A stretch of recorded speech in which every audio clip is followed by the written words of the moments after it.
Sekarang kita bahas tentang intuiting introvert. Mesin kecerdasannya adalah intuition atau intuiting dengan drive introvert. Jadi intuitingnya yang dibawa dari dalam keluar. Ya, karena ciri khas dari orang intuiting itu adalah vertikal, itu mengapa orang intuiting introvert itu membawa dari dalam keluarnya itu ke tempat yang lebih tinggi. Itu mengapa orang intuiting introvert punya kecenderungan ingin mentransformasikan dirinya, pikirannya, ataupun idenya kepada level yang lebih tinggi, kepada perspektif yang lebih tinggi. Orang menyebutnya meta perspektif.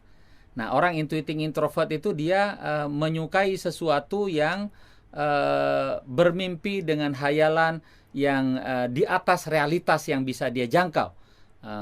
Itulah intuiting introvert. Orang yang sangat vertikal, di drive dari dalam keluar, keluarnya itu ke arah yang lebih tinggi. Itu mengapa orang intuiting introvert memiliki kemampuan mentransformasi kepada meta perspektif. Ya, yang dimaksud dengan mentransformasi itu adalah dia bukanlah jenis orang yang bertransaksi, hitung-hitungan. Mentransformasi itu artinya adalah memindahkan dari satu ide menjadi ide yang lebih cemerlang, dari sebuah gagasan menjadi gagasan baru yang lebih dahsyat, dari sebuah produk menjadi produk baru yang memiliki value added yang begitu tinggi. Nah, itulah yang disebut dengan mentransformasikan. Dan secara unik pada orang intuiting introvert ini, dia punya kegemaran untuk tertantang menangani masalah-masalah baru, masalah-masalah yang asing. Dia bukanlah jenis orang yang terstatus quo dengan persoalan-persoalan lama, persoalan-persoalan lokal. Dan orang intuiting introvert ini cenderung bukan orang lokal.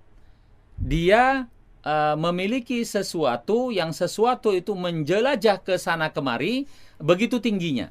Ya, ini orang langit yang terbang setinggi-tingginya. Dan ketika dia pergi ke level yang lebih tinggi itu pun dia kerap mencari masalah-masalah baru. Dia mencari masalah-masalah asing.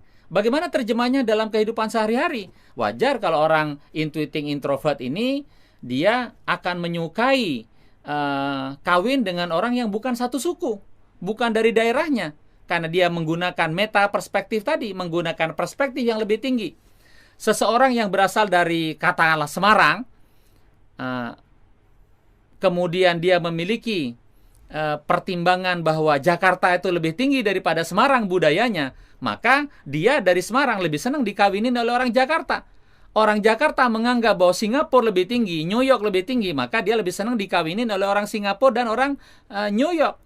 Nah, orang intuiting introvert pergi lebih jauh melampaui situasi lokal. Dan dia menyukai hal-hal yang asing. Nah, karena menyukai hal-hal yang asing inilah, itu mengapa orang intuiting introvert ini memang seperti anti kemapanan. Dia begitu reformis, dia menyukai perubahan karena kerap dia berubah dari satu topik ke topik yang lain, dari satu ide ke ide yang lain, dari satu masalah ke masalah yang lain, sepanjang keseluruhannya itu adalah membuat dia ditarik ke atas.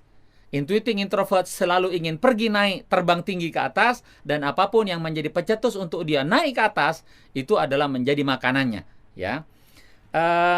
Sesungguhnya cara kerja otaknya orang intuiting introvert ini, dia bukanlah jenis orang yang terspesialisasi kepada satu jenis pikiran tertentu.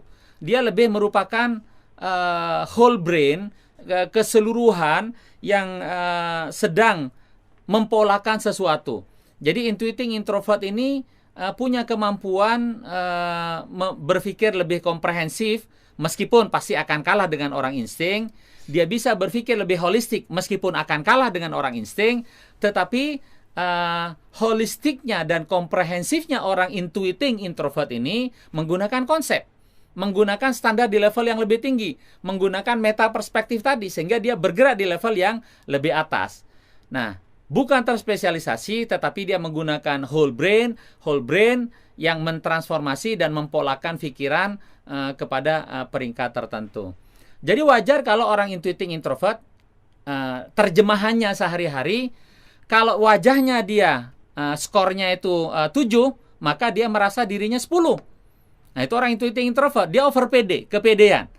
Ya. Dalam hal punya kemampuan managerialship, kepemimpinan, orang intuiting introvert selalu mengukur dirinya lebih tinggi dari orang lain. Jadi ketika dia memilih pasangan, maka dia bukan memilih pasangan yang skornya 7 sesuai dengan realitas wajahnya dia. Tidak, dia akan memilih yang skornya 10 dan dia pede untuk mengejar itu. Ya kan? Udah gitu boleh jadi pasangannya setuju juga karena kemampuan berpikir dia itu adalah beyond dari realitas yang ada. Nah, orang intuiting introvert ketika dia memproduksi sesuatu maka keluar produksi seni untuk seni, bukan seni untuk pasar. Yang paling penting buat dia adalah memuaskan mimpinya, memuaskan hayalannya, memuaskan imajinasinya.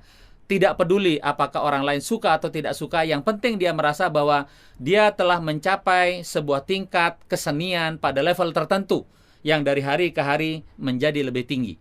Ya, itulah intuiting introvert. Nah, karena itulah orang seperti ini memang bagusnya diberikan peran yang sangat memerlukan daya artistik dengan daya jelajah yang kuat, yang pada level yang lebih tinggi.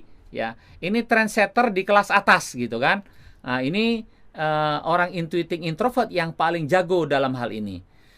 Kebiasaan dia karena menyukai persoalan-persoalan baru yang masih asing itulah yang membuat orang intuiting introvert ini sepertinya cenderung bosanan terhadap situasi kekinian.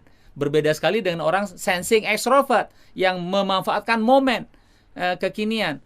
Ini juga yang kerap kali menjadi penyebab mengapa orang intuiting introvert itu kerap kali terpapar oleh disorientasi.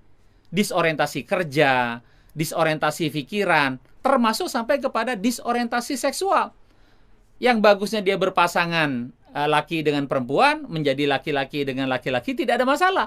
Perempuan dengan perempuan tidak ada masalah. Sudah diberikan tempat di depan sudah bagus, ini dia cari lagi di belakang karena disorientasi tadi. Dia menyukai masalah-masalah asing. Nah, ini adalah orang ciri dari orang intuiting introvert. Nah, memang kebetulan faktanya seringkali terjadi, kita perhatikan kalau orang intuiting introvert yang laki-laki akan tindak tanduk gerakan badannya seperti kemayu, yang perempuan itu seperti macho, tomboy. Nah, ini terjadi pada intuiting introvert.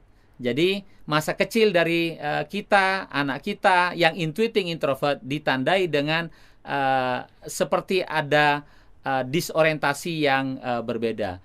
Di mana kehebatan yang sesungguhnya pada orang intuiting introvert ini yang nggak bisa dilampaui oleh orang lain, yaitu adalah dia menanjak naik ke atas begitu cepatnya. Seringkali malah orang yang di bawah itu agak ketinggalan dan keteteran. Maka kalau dia menjadi CEO, CEO-nya udah pergi kemana, bawahnya masih di mana. Nah, ini seringkali terjadi. Bagaimana caranya orang intuiting introvert ini untuk bisa berkembang jauh? Ini memang sangat bagus diletakkan di kalau perusahaannya itu atau kalau bisnisnya itu sangat kuat di riset, sangat kuat di pengembangan produk. Karena riset dan pengembangan produk ini cocok sekali ditaruh orang intuiting introvert yang dengan meta perspektifnya itu dia melampaui zamannya, melampaui realitas yang ada saat ini. Nah, intuiting introvert itu adalah agen perubahan.